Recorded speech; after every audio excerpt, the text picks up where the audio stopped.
Bueno, en esta ocasión vamos a analizar el libro de cómo comprender los conceptos básicos de la economía. Sus autores son John Charles Poole y Ross M. Larrowe. Compartimos esta experiencia con Carlos Terreros, Santiago Mora y Lina María Ayala.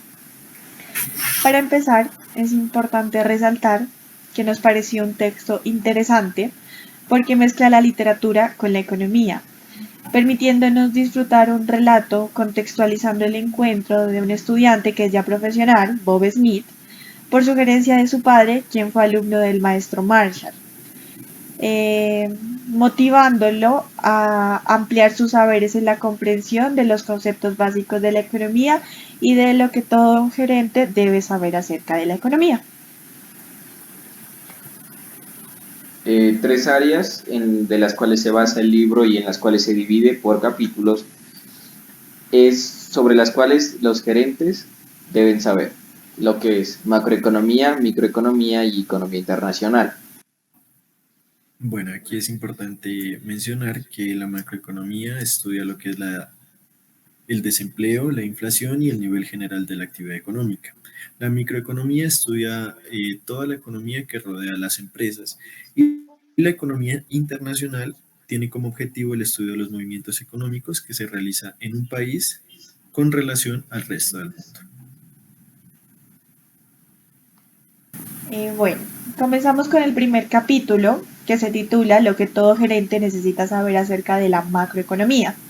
Como primera idea, tenemos que en esta rama de la economía se estudia la inflación, el desempleo y el nivel general de la actividad económica. Bueno, la inflación la definimos como el aumento generalizado de los precios. El desempleo es la población desocupada que busca trabajo y no lo encuentra. Y el nivel general de actividad económica que lo podemos traducir al PIB. Cuando hablamos de actividad económica, hay varias formas de medirlas y de cómo interpretarlas. Cuando hablamos del PIB, quiere decir lo que se produce dentro de un país, sean personas nacionales o internacionales, pero que se produzcan dentro del país. También hay otro factor que es el PNB, que es lo que abarca todo lo contrario, que es cuando una persona nacional o una empresa nacional produce en el extranjero y obviamente pues también afecta a la economía. Cuando queremos tener un punto de vista más concreto o analizar el nivel de vida o la calidad de vida de un país, podemos hablar del PIB per cápita, que se toma por la división del PIB entre los habitantes de un país para conocer su nivel socioeconómico, su calidad de vida y entre otras cosas. Bueno, John Keynes es el padre de la teoría macroeconómica moderna. John Keynes fue uno de los economistas más influyentes del siglo XX. Sus ideas tuvieron gran repercusión en lo que es la política económica y además de esto fundaron lo que hoy conocemos como la macroeconomía. También ayudaron a desarrollar una escuela económica que se llama el keynesianismo. Podemos decir que los economistas clásicos proponían que el desempleo era un problema que se corregía por sí mismo. Esto se complementa con la anterior idea, pues John Keynes, al hablar de que es el padre de la teoría macroeconómica moderna, quiere decir el sucesor de la teoría clásica, es importante resaltar que la teoría clásica tenía esa idea, que decía que cuando había desempleo, este se iba a volver a nivelar de forma natural o sin tener que haber ningún tipo de cambio. Lo cual llevó a Keynes a investigar, porque cuando él pues conoció la teoría clásica y se dio cuenta que en la vida real o en el día a día esto no pasaba, que lo que el desempleo se acomodaba por sí solo, le dio como una oportunidad y vio como y tuvo como una intriga de pues, saber el por qué esto no pasaba, de tal manera que nace la teoría macroeconómica moderna.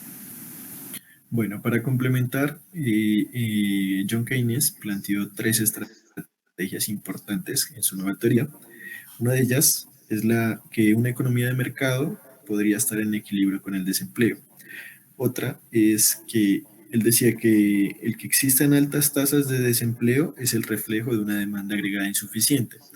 Esto quiere decir que las familias, las empresas y el mismo gobierno no están consumiendo lo necesario. También, por último, planteó que el remedio del desempleo era aumentar la demanda agregada.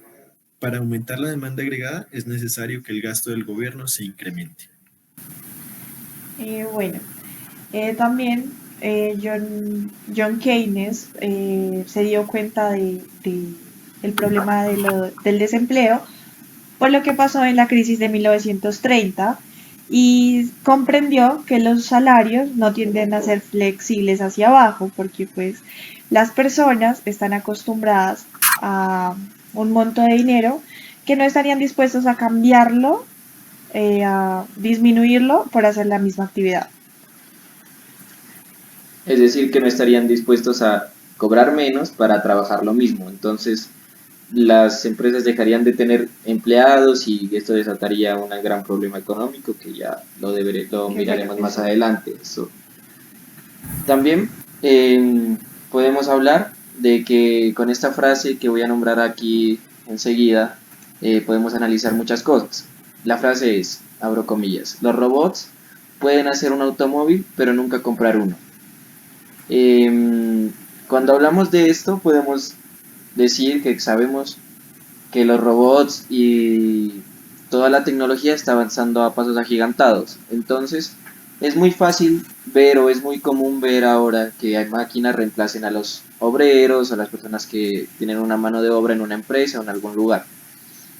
Pero en esta frase lo que queremos es contrastar que así una máquina produzca el doble o el triple de una persona, esta no podrá hacer como el ciclo económico, lo que es el gasto, el consumo, ni ninguna de estas actividades, por lo que se contrasta de que una persona eh, puede hacer un carro, pero pues esta misma persona también lo puede comprar. Bueno, continuamos con otra idea importante, que son las altas tasas de interés desestimulan la inversión y las bajas tasas del interés estimulan la inversión. Pues aquí es importante mencionar que la mayoría de empresas siempre buscan préstamos en los bancos para poder invertir en sus empresas. Si el gobierno o el Banco de la República específicamente sube las tasas de interés, las empresas no podrán adquirir estos préstamos, por lo cual desestimulará la inversión. Pero si las baja, ocurrirá lo contrario.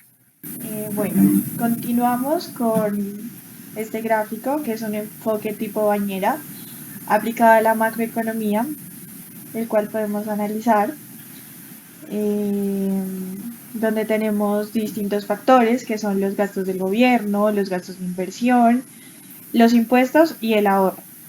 El agua de la tina significa el nivel de pleno empleo y también lo podemos relacionar con el PIB que tenga el país. Es importante mencionar que con este gráfico se quiere explicar que cuando el nivel de agua sube, es decir, los gastos de gobierno, los gastos de inversión son muy altos y los impuestos bajos o, o cualquier anomalía, se puede presentar inflación. Pero cuando el agua de la tina baja, es decir, el PIB baja, se puede presentar desempleo.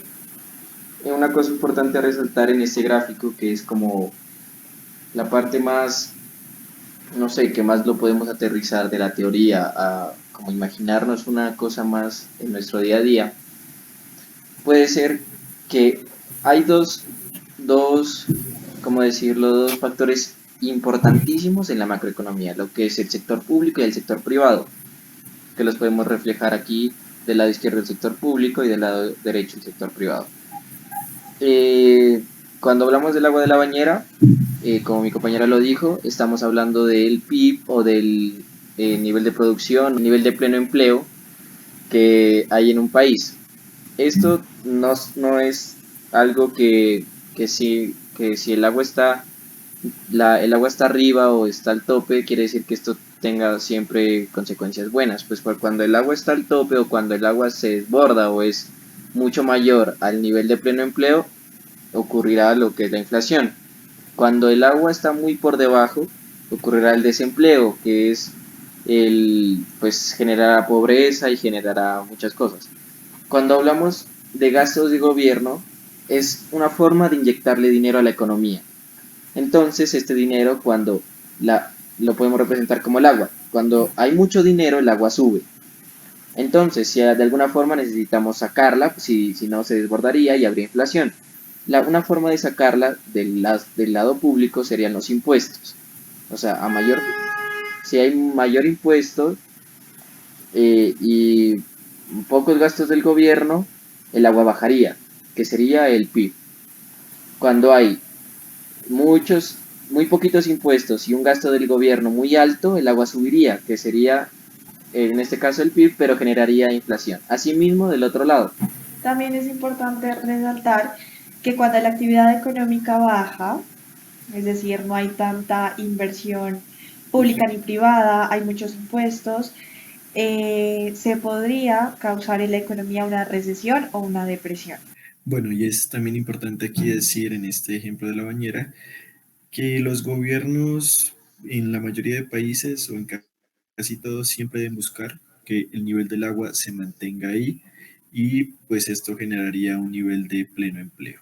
También es importante que como forma de que los gobiernos y todas estas entidades son los que manejan, que son el gobierno y el gasto privado, la inversión privada, siempre se busca que esté como en unos factores como estables, que nunca sean ni mucho de algo ni muy poquito de lo otro, o al contrario. Entonces buscamos una estabilidad, en este caso sería que la bañera esté llena, ni desbordándose, ni con muy poquita. También, pues, para complementar la macroeconomía, lo que nos busca hacer entender es para el control del trueque entre el desempleo y la inflación. Es importante que en un país estos dos indicadores no sean muy altos, no sobrepasen los 2 dígitos. Y pues eso es lo que nos explica la macroeconomía. Para concluir con una idea general o una idea como más ampliada para tener en cuenta este gráfico, podemos decir, el gobierno controla el nivel de la economía influyendo en el nivel general de los gastos del consumo, de los gastos de inversión y de los gastos del gobierno. Cuando hablamos del gobierno también se puede como asimilar o conocer como la mano invisible, pues actúa como un regulador en la economía. Cuando la economía está, o el nivel de producción o el nivel socioeconómico está muy bajo, tendría que tomar acciones. En este caso sería implementar el gasto del gobierno para subir entonces, por esto mismo y por la importancia y por la capacidad que tiene el gobierno, pues es una sola entidad, no, a lo contrario de los gastos de inversión que son pues las empresas privadas. Tiene una gran responsabilidad que, como ya anteriormente lo dije, actúa como un regulador de que la economía ni se desplome, ni esté por los aires, ni se recaliente. Entonces, el mismo controla el gasto y el consumo. También en es importante resaltar que se dice que pues en los países subdesarrollados presentamos un caso que es muy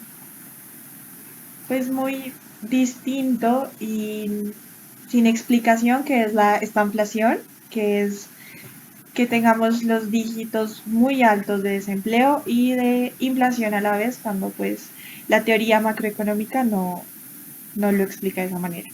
Las altas tasas de interés llevan también a déficits más grandes y esto pues se relaciona con que pues para que los bancos puedan ganar dinero, las tasas de interés siempre van a ser más altas que las tasas de inflación que se estén presentando en ese momento.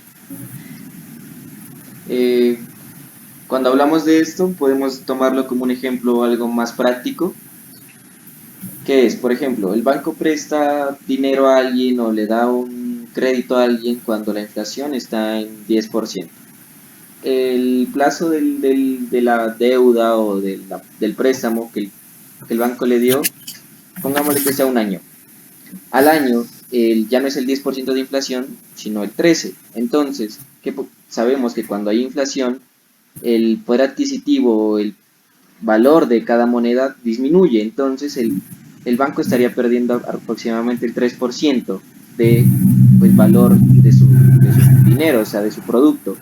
En cambio, cuando el banco, eh, en este mismo ejemplo, la inflación es del 10%, entonces sus tasas tienen que ser, por poner un ejemplo, del 15%, para cuando la inflación suba o baje unos 2 o 3 puntos, él siempre tenga un margen de ganancia, pues por sus tasas de interés tan altas, para que cuando la inflación se vea reflejada no tengan como una pérdida. Bueno, otra idea importante es que la economía está controlada por el gobierno y por el Banco de la República mediante la política monetaria.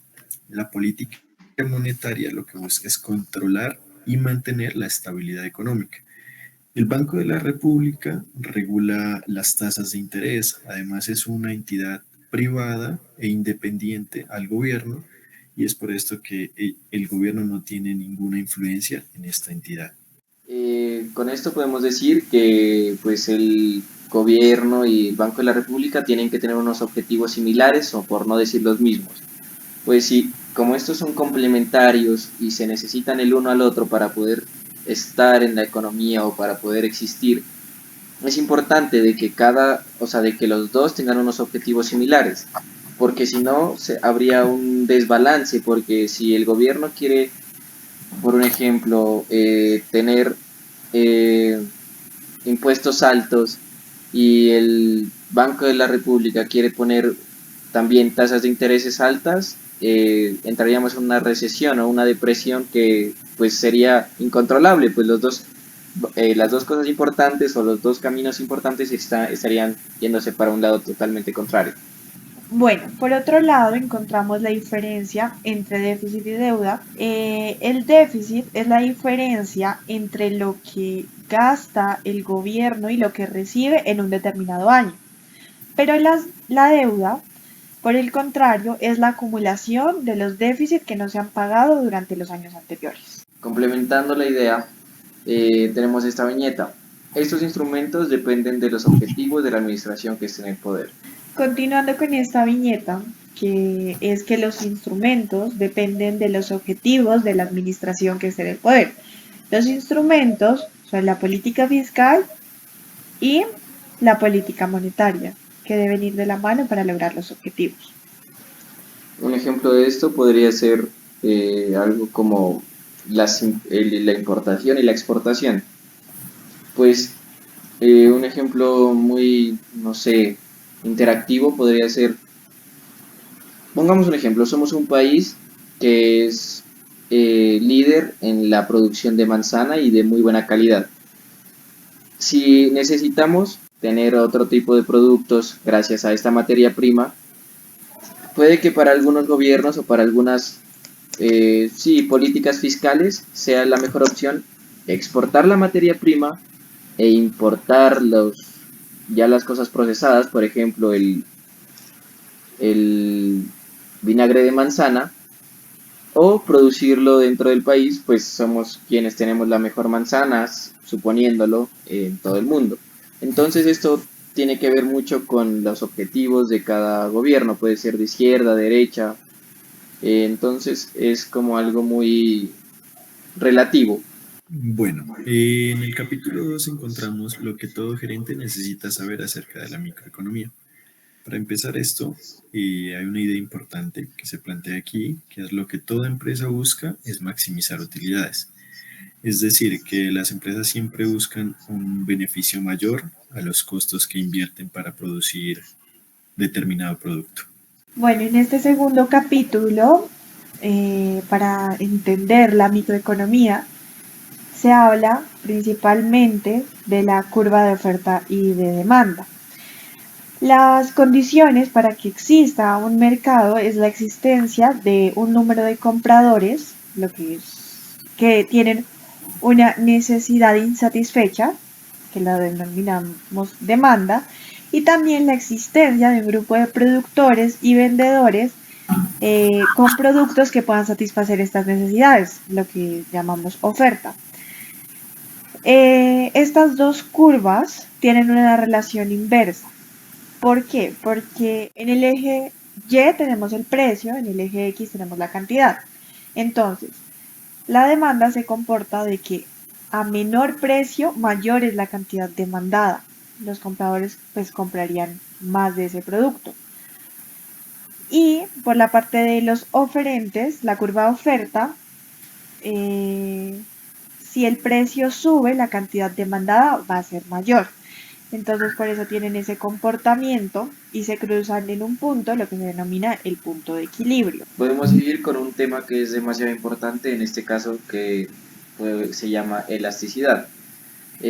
Más específicamente es elasticidad a precio de la demanda. Existen pues dos tipos de bienes, dependen del bien, de su elasticidad.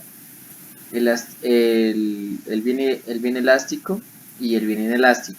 Cuando hablamos de un bien elástico, quiere decir que hay muchos productos sustitutos de este mismo producto. Por ejemplo, los computadores. Entonces, no es algo que a corto plazo tú no puedas escoger entre uno y el otro. Y una inelástica puede ser la gasolina. Es un bien que pues no tiene sustitutos tan directos o tan al momento o tan a corto plazo. Entonces se denomina un bien inelástico. Es importante, para entender estos dos conceptos, que la demanda elástica se caracteriza porque la cantidad demandada aumenta en mayor proporción de lo que baja el precio, lo que se traduce en mayores ingresos. Por el contrario, la inelástica se caracteriza porque la cantidad demandada disminuye en menor proporción de lo que sube el precio, por consiguiente se aumentan los ingresos. La recomendación que los autores dan en el libro es que nosotros debemos analizar la elasticidad del bien que estamos ofreciendo para poder hacer un cambio en los precios.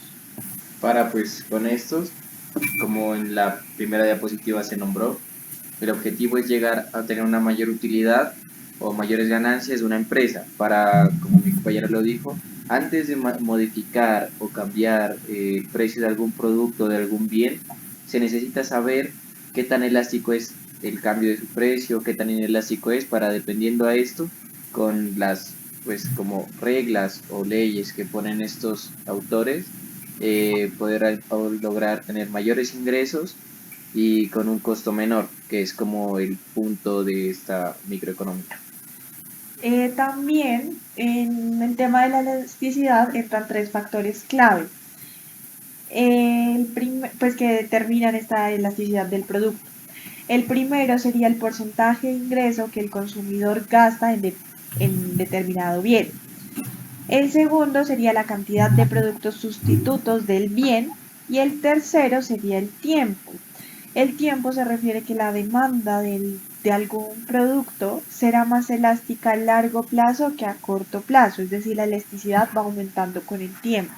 Por eso encontramos la premisa en el libro de que si pesa mucho en el presupuesto o tienes muchos sustitutos, el bien tiende a ser elástico, es decir, que se deben disminuir los precios para poder aumentar los ingresos. Por el contrario, si no pesa mucho en el presupuesto y no tiene muchos sustitutos, tiende a ser inelástica. Entonces, un aumento en el precio hará que se aumenten los ingresos. Cuando en la economía o en la microeconomía, más para ser más puntuales, hablamos de costos, hay diferentes tipos de costos. En este caso hay varios, los cuales vamos a intentar abarcarlos todos en esta diapositiva, pero a lo largo de la explicación de la microeconomía abarcaremos o uno o otro más, pero estos son los más importantes. Los principales costos, que son como los más generales, se dividen entre costos fijos y costos variables. La mejor forma de explicar estos costos, para hacerlo más interactivo, es que los costos fijos son los que tú tienes que pagar, produzcas o no produzcas. Y los costos variables dependen de la cantidad producida o de la cantidad que vayas a utilizar de este tipo de bienes. Un ejemplo de esto es los arrendamientos y los seguros, que es algo que son independientes a la producción, es decir, que si así tengas el seguro o no lo tengas, no afecta a la producción. En cambio, los costos variables sí dependen de esto, pues los costos variables pueden abarcar diferentes tipos de otros costos, por ejemplo, los costos de materia prima. Si produces más, vas a necesitar más materia prima, entonces tus costos variables cambiarían, dependiendo de las unidades o los productos que tengas pues en producción.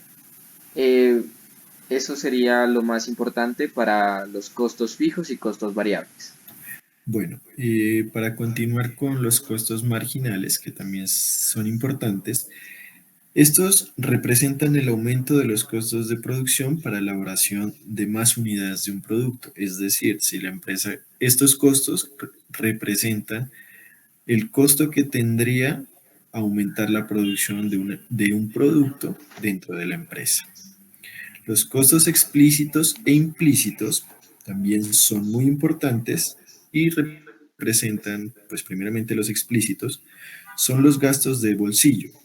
Es un ejemplo claro de estos son los salarios que se deben pagar nominalmente a los empleados. Y los costos implícitos son más sutiles, pero igual son importantes. Un ejemplo de esto son los insumos para producir un producto. Estos costos van muy ligados a lo que dijo anteriormente mi compañero Carlos, lo que tiene que ver con costos fijos y costos variables. Un costo que también es importante resaltar es el costo de oportunidad. ¿Qué quiere decir esto? El costo de oportunidad es lo que dejamos de ganar o lo que dejó o lo que dejó, sí, de el ingreso que dejó de obtener la empresa por alguna cosa. Un ejemplo de esto puede haber sido un costo de oportunidad de haber tomado un cambio de proveedor o un proveedor diferente, el cual te ofrecía unos precios más bajos y por consecuente tus costos, o sea, tus ingresos serían más altos. Ese es un costo de oportunidad, la oportunidad que dejaste de aprovechar.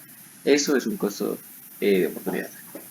Eh, es importante resaltar que los primeros costos que abarcamos, los costos fijos y los costos variables, eh, en el momento de tomar decisiones y saber qué cantidad producir, nosotros como gerentes solo debemos tener en cuenta los costos variables. Bueno, continuando con los tipos de estructuras del mercado, es importante que nosotros como gerentes identifiquemos qué tipo de estructura de mercado estamos manejando. Empezamos con el mercado perfectamente competitivo. Este tiene una serie de características de supuestos. El primero es que es una industria formada por un gran número de pequeñas empresas.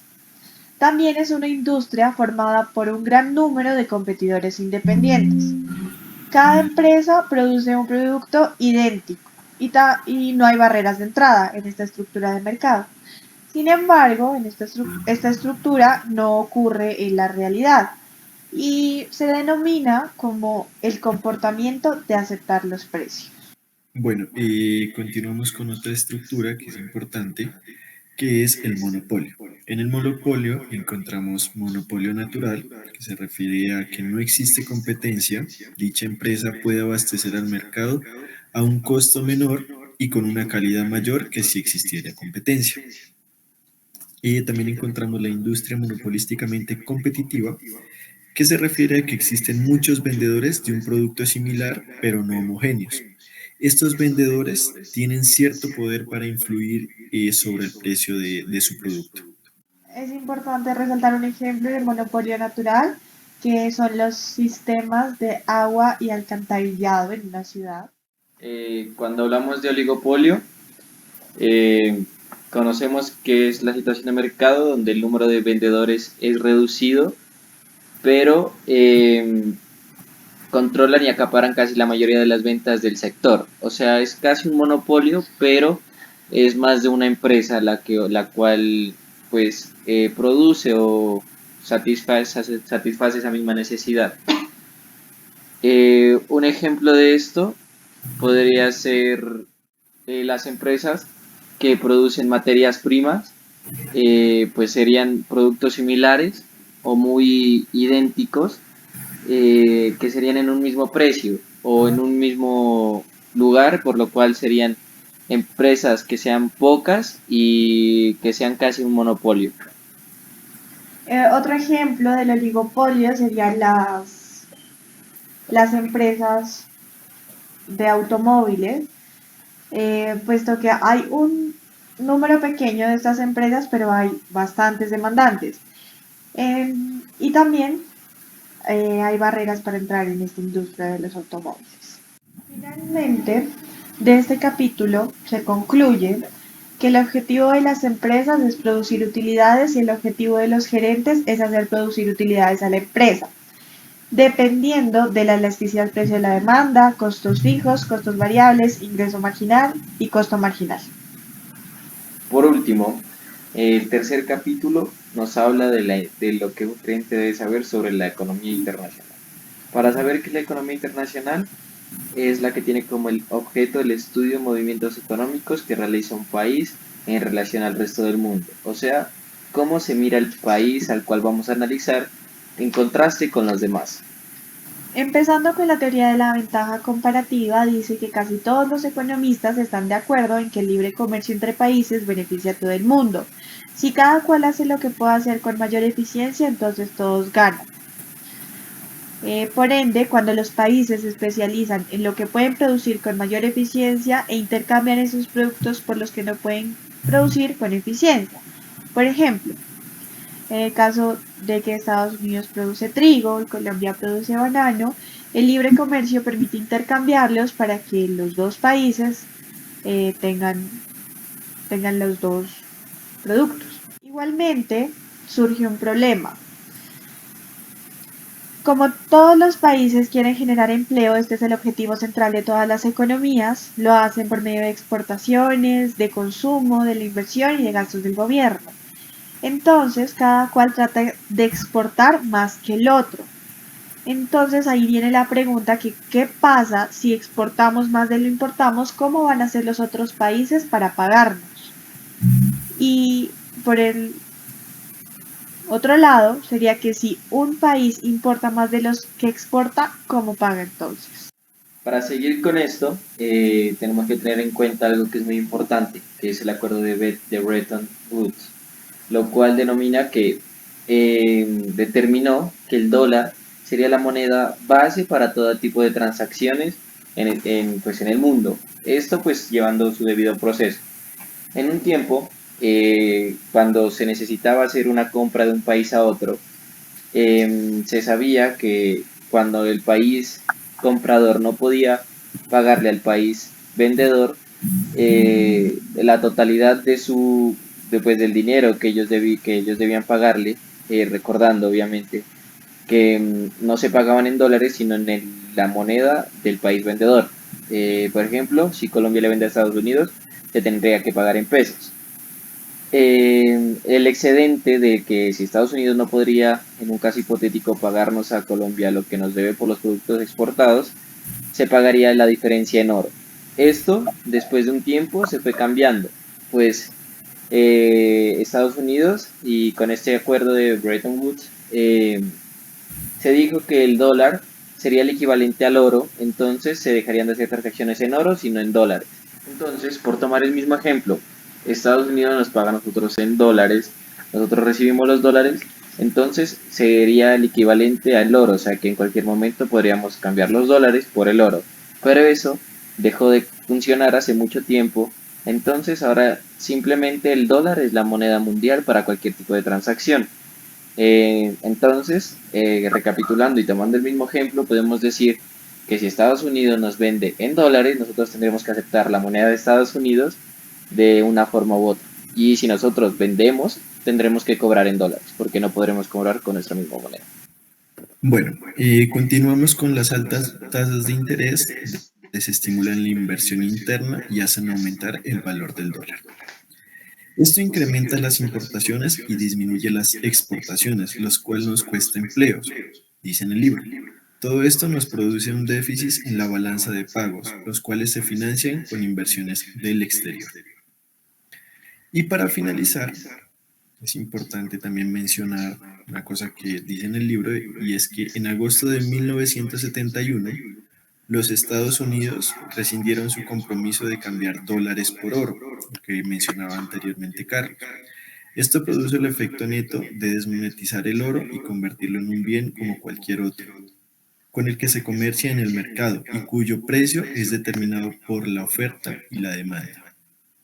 Para destacar, en la actualidad el oro no tiene nada que ver con el sistema monetario, pero sí el precio del oro tiende a subir cuando las tasas de inflación son más altas y viceversa, pues cuando las tasas de inflación bajan, el precio del oro baja. Bueno, ya para finalizar, hay que destacar que nos pareció muy importante e interesante esta lectura, ya que nos ayudó a aclarar muchos términos sobre lo que es microeconomía, macroeconomía y economía internacional. Por tanto, no nos queda más que decir. Muchas gracias por su atención.